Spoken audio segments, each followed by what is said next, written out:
क्या आपने कभी सोचा है कि भगवान शिव को जल क्यों चढ़ाया जाता है? बेलपत्र ही क्यों चढ़ाया जाता है? दूध, धतूरा और भस्म जैसी चीजें महादेव को क्यों प्रिय मानी जाती हैं? आखिर इन 5 चीजों के पीछे ऐसा क्या रहस्य है जिसे हमारे ऋषि मुनियों ने हजारों वर्षों से भगवान शिव की पूजा से जोड़ा है? कहा जाता है कि भगवान शिव बहुत भोले हैं। उन्हें प्रसन्न करने के लिए बड़े बड़े यज्ञ, महंगे फूल या सोने चांदी की जरूरत नहीं होती। सच्चे मन से चढ़ाया गया थोड़ा सा जल भी महादेव को प्रिय माना जाता है। लेकिन शिवलिंग पर चढ़ाई जाने वाली हर वस्तु के पीछे एक गहरा धार्मिक और प्रतीकात्मक अर्थ बताया गया है। आज की इस कथा में हम जानेंगे कि भगवान शिव को चढ़ाई जाने वाली 5 प्रमुख चीजों का क्या महत्व है और इनके पीछे कौन कौन सी पौराणिक मान्यताएं जुड़ी हुई है।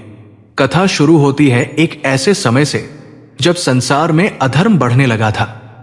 देवता चिंतित थे, ऋषि मुनि चिंतित थे और पृथ्वी पर रहने वाले मनुष्य भी अनेक परेशानियों से घिर चुके थे। हर कोई भगवान शिव की शरण में जाना चाहता था। उसी समय एक ऋषि अपने शिष्यों के साथ कैलाश पर्वत की ओर जा रहे थे। रास्ते में एक शिष्य ने ऋषि से पूछा, गुरुदेव, भगवान शिव को सबसे सरल देवता कहा जाता है, लेकिन उनकी पूजा में इतनी अलग अलग वस्तुएं क्यों चढ़ाई जाती हैं? क्या हर वस्तु का कोई विशेष अर्थ है? ऋषि मुस्कुराए और बोले, वत्स, भगवान शिव को चढ़ाई जाने वाली वस्तुएं केवल पूजा की सामग्री नहीं है। इनमें मनुष्य के जीवन को समझाने वाले संदेश छिपे हैं। यदि तुम इनका वास्तविक अर्थ समझ जाओगे तो शिव पूजा का अर्थ भी समझ जाओगे। ऋषि ने कहा, सबसे पहले समझो कि भगवान शिव को जल क्यों चढ़ाया जाता है। जल जीवन का आधार है। जल शीतलता देता है और मनुष्य के भीतर की गर्मी को शांत करता है। पौराणिक मान्यता के अनुसार समुद्र मंथन के समय जब भयंकर विष निकला तब पूरी सृष्टि संकट में पड़ गई। देवता और असुर दोनों उस विष से भयभीत हो गए।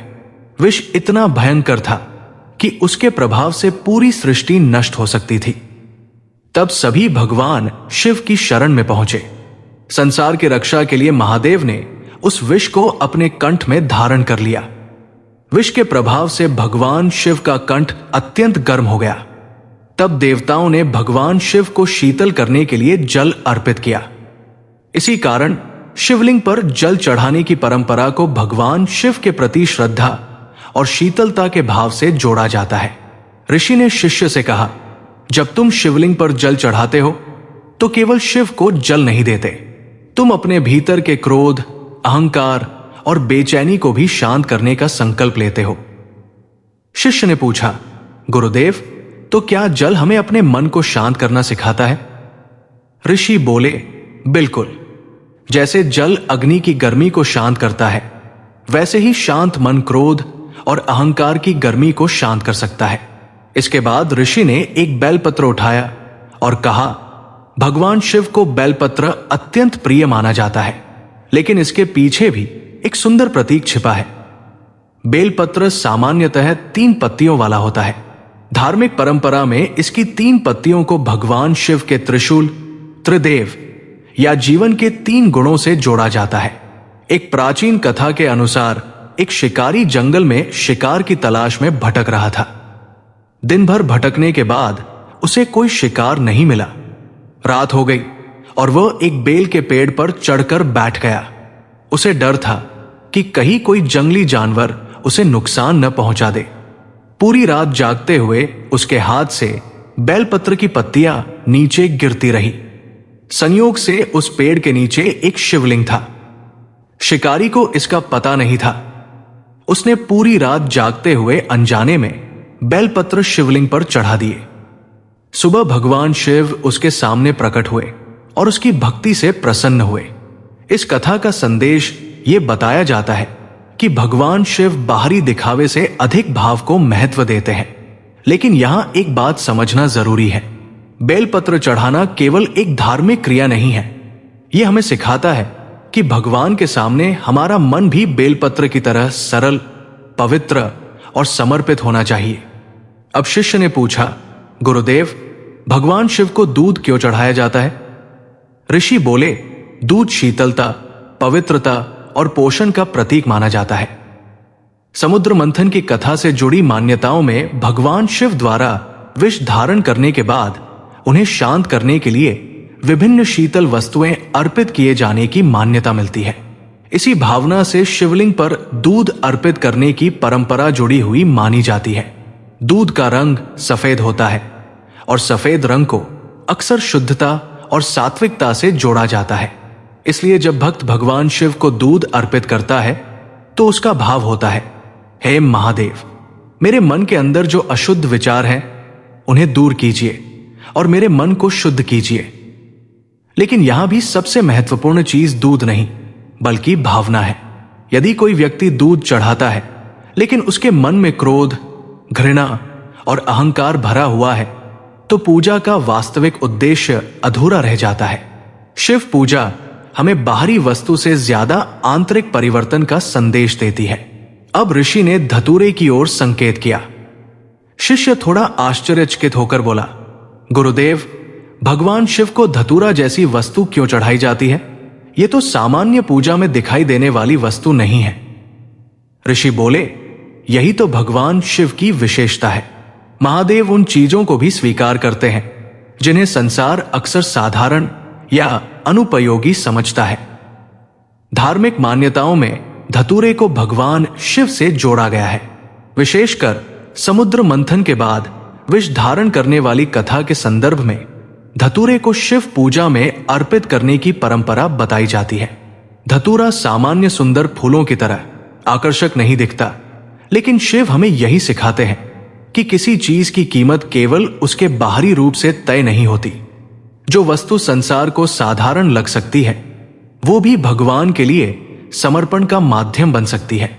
धतूरा हमें एक और संदेश देता है। मनुष्य को अपने भीतर के विष को पहचानना चाहिए। क्रोध, लालच, ईर्ष्या, अहंकार और द्वेष भी मनुष्य के भीतर के विष है। जब भक्त धतूरा शिवलिंग पर चढ़ाता है तो वो प्रतीक रूप से अपने भीतर के इन नकारात्मक भावों को महादेव को समर्पित करने का संकल्प कर सकता है। अब ऋषि ने अपने शरीर पर लगी भस्म की ओर देखा और कहा, और अब सबसे गहरी चीज, भस्म। भगवान शिव के शरीर पर भस्म का वर्णन अनेक धार्मिक परंपराओं में मिलता है। भस्म हमें जीवन की सबसे बड़ी सच्चाई याद दिलाती है। एक दिन सब कुछ समाप्त हो जाना है। मनुष्य चाहे कितना भी धन कमा ले, कितना भी बड़ा घर बना ले, कितनी भी प्रसिद्धि प्राप्त कर ले, अंत में शरीर भी मिट्टी में मिल जाता है। इसलिए शिव की भस्म हमें अहंकार छोड़ने का संदेश देती है। ऋषि ने कहा, वत्स, मनुष्य अपने धन पर गर्व करता है, अपनी सुंदरता पर गर्व करता है, अपने पद पर गर्व करता है और अपनी शक्ति पर गर्व करता है, लेकिन भस्म उसे याद दिलाती है कि संसार में कुछ भी स्थायी नहीं है। शिष्य की आंखें खुली रह गई। ऋषि बोले, यही कारण है कि भगवान शिव को महादेव कहा जाता है। वे हमें जीवन और मृत्यु दोनों की सच्चाई स्वीकार करना सिखाते हैं। अब शिष्य ने पूछा, गुरुदेव, अगर इन पांचों चीजों का एक साथ अर्थ समझे तो क्या संदेश मिलता है? ऋषि मुस्कुराए और बोले, बहुत सुंदर प्रश्न। जल कहता है, अपने क्रोध को शांत करो। बेलपत्र कहता है, अपने मन को सरल और पवित्र रखो। दूध कहता है, अपने विचारों में शुद्धता लाओ।